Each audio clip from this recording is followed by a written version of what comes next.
औज़ुबिल्लाहिमिनश्शैतानिर्रजीम बिस्मिल्लाहिर्रहमानिर्रहीम। Khurshid goat farm से सब अजीज़ दोस्तों को सलाम। आज प्योर ब्रीड एक नंबर टेडी को दिखाऊंगा जो खड़े कानों में बिल्कुल सफ़ेद बनने वाली चीज़ें। ये जिस भाई को भी ज़रूरत हो तो मेरे साथ वो रब्ता कर सकता है। ये हो गई पहले नंबर पर और ये दूसरे पर। ओके ना मेरे प्यारे भाई, ये देखें सफ़ेद आँख और लाल आँख में खड़े कानों में दोनों।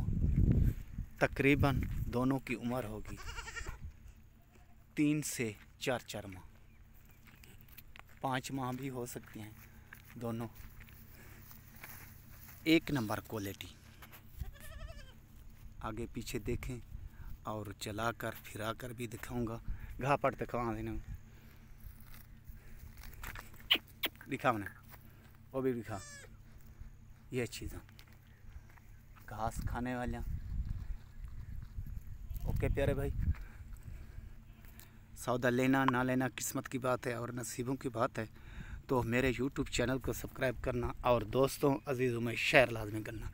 किसी भाई को कोई किस्म का जानवर ज़रूरत हो तो वो मेरे को व्हाट्सअप नंबर भी कर सकता है और कॉल नंबर भी कर सकता है। एक ही मेरा नंबर है। ओके, खुदा हाफ़िज़।